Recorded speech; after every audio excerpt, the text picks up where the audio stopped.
Hello, so in this video I'm going to start talking about this really useful concept in coding, which is a loop. Now, a loop is just simply a section of code that you'll run several times, sort of once, and then again, and then again, and then again, and then again, until you get a desired output. Okay, so they come in two flavors. You've got a while loop and you've got a for loop. Now, I tend to always use a for loop. I tend to sort of steer clear of a while loop. They're okay, you know, and I get why people use them, but I tend to get everything, you know, which I need from it. And I tend to find that there's more control in a for loop than there is in a while loop. But I'll show you both examples. So first of all, I need to set up my function. So let's just call a name of a function. I don't know, let's call it fun. And let's tell R that I want to create a function. And I've got a few inputs. I don't know what those inputs are at the moment. I just need to put them in there. And let's open and close those two curly brackets, which tells me the start of the function and then also the end of the function. So, okay, let's first of all create a while loop. So a while loop basically says, take this section of code, which I'm going to write, and repeat it over and over and over again until a certain condition is met. So it basically says, as long as the condition, the statement which I'm going to tell it, as long as that is true, do this loop. As soon as that becomes untrue, stop doing that loop and continue with the rest of the code. Okay, so let's first of all just set up a vector. I don't know, let's go v is a vector from, let's just say it's 1, 2, 3. Okay, nice and easy. And then what I'm going to do is I'm going to set up a counter. Now I'm going to say a counter, I could call it anything, I'm just going to call it counter, because it's a counter. Okay, and I'm going to give that the value 1. And then this is where my while loop sets up. So I'm going to say while. Then I'm going to open my brackets, just like an ordinary function. You see up here, like I've done a function. Loops work in a very, you set out a loop in a very, very similar way to you do this function. So, okay, while, and then in those parentheses, that's the statement which I want to test. So while the statement in those parentheses is true, do this loop. As soon as it becomes untrue, then stop doing that loop. Okay, so I'm going to say while my counter, so while my counter is less than 5, okay, do this while loop. So I'm going to set up my my curly brackets again, which again works in exactly the same way as my function curly brackets. It means this curly bracket up here, means start the while loop, and this curly bracket down here means stop the while loop. Okay, and what it will do is it will run through the loop. It will run one iteration of the loop, and every single time it finishes that loop, it will come back to this statement and says, is the counter still less than 5? If the answer is yes, then it will run through the loop again. If the answer is no, then it will stop doing that loop. So let's actually write this loop. Let's say that I want to take my vector v, okay, I want to take my vector v, and I'm going to multiply it by 2. So all of the elements in my vector v, I'm going to multiply by 2, and then I'm going to store it as a new vector v, okay, and let's print v so we can see what's happening each time. It's just a basic example, you know, but what this basically says, just to make sure we're clear, is it says take my vector v, times it by 2, and then that becomes my new value of v, okay, and it's going to do that as long as my counter is less than 5. And actually what I'm going to do, just to make sure this works, is I'm going to take my counter at the end of my loop, and I'm going to add 1 to it. So I'm going to take my counter, and I'm going to add 1 to it. So basically, if I then print counter as well, yeah, if I do it underneath actually, so print counter, then basically what's going to happen, so let's just run through the logic of this code. And actually what's really useful when you're coding, a really good coding practice, is to comment your code. Now the way to comment your code is to basically use the hash symbol, and you notice that turns green. So actually if I write it here, okay, I use a hash symbol. Now what the hash symbol does is anything that I write on that line, anything after that hash symbol, I will basically ignore. Okay, so I can write anything I like, and notice it will all come up in green. So I just say, this is my vector. Okay, so you notice there it's turning green. So what that does, what R is basically doing, is it says, right, here's my function, which I've called fun. It's got some various parameters, which I haven't actually defined any at this stage. It doesn't matter, it's just an empty function.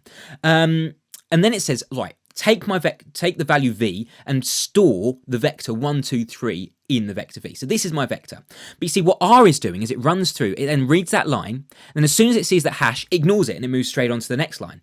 Okay, so basically I can now write anything on that line after that hash symbol. Now notice if I want to then continue writing on the next line, it goes back to the ordinary, it goes out of green. So basically now R reads that. So if I want to ignore that again, I'll just put hash and then I can carry on writing. So carry on writing, okay. I was going to spell writing awfully there. Never mind. Okay, then what it does, it says, right, start my counter at, oops, I didn't put hash, I put shift as well, so there we go. Okay, start my counter at 1. Okay, and then this is my while loop. So basically then what's going to happen is it's going to start my while loop, and it's going to check, first of all, is my counter less than 5? The computer is going to ask, is my counter less than 5? Well, obviously it is, because at the moment it's 1, okay? So then it's going to run through this loop, so it's going to run through these commands, and it's going to say, first of all, take my vector v and times it by 2. So times my vector, every element in my vector by 2, and that becomes the new vector v. Then it's going to print v, and then what it's going to do is it's going to increment my counter. So my counter, which is currently 1, is going to be incremented by 1 because I'm going to add 1 to it. And so now my new value of counter is 2. It's going to print that, and then it's going to run the while loop again. It's going to ask the question, is my counter less than 5? Well, it's 2, so yes, and then it runs it again. And then obviously it will increase to 3, and then my counter is going to increase to 3. Then it'll ask the question, is my counter less than 3? Yes, it is. Then it's going to run it again, increase my counter. Then it's going to ask the question, is my counter less than 5? Yes, it is. It's 4. Run it again, increase to 5. Is my counter less than 5? No, it's not. So then it doesn't bother running the while loop, and then it can just continues with the rest of the code as normal. Okay, so let's see what this actually looks like. So source my document, and I need to actually put my function in, even though I haven't put anything. It just has control over what I run. Just good practice, you know. Run my function, and then you can see what's happening. So the first line is just my vector, which is 1, 2, 3, and then I times that by 2 to become 2, 4, 6.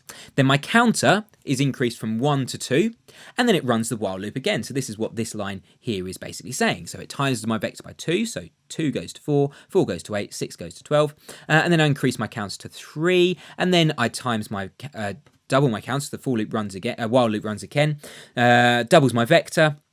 This is my new counter. While loop runs again, doubles my vector. This is my counter, and then it's obviously seen, well, 5 isn't less than 5. It stopped doing the while loop, and it's finished. Okay, so that's basically the logic of the code.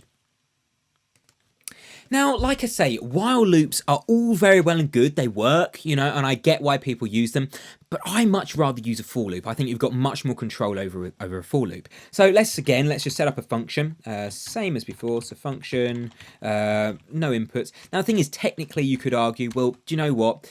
You don't actually need a function for this kind of work. No, you don't, but we're just getting into it and it's good practice, so why not do it, okay?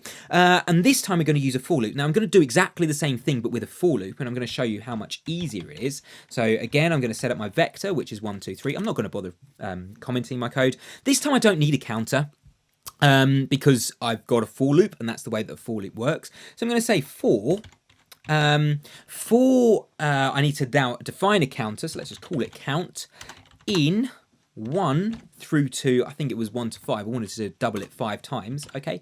Now, what does this actually say? It's doing exactly the same process as the for loop, but I've got more control over it. So it basically says that as long as my counter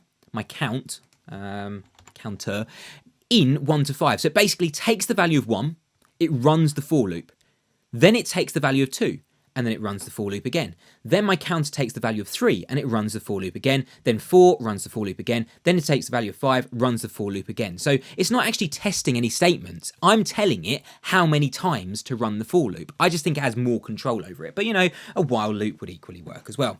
And then I can do the same thing again. So v takes the value of v times 2. And let's print v,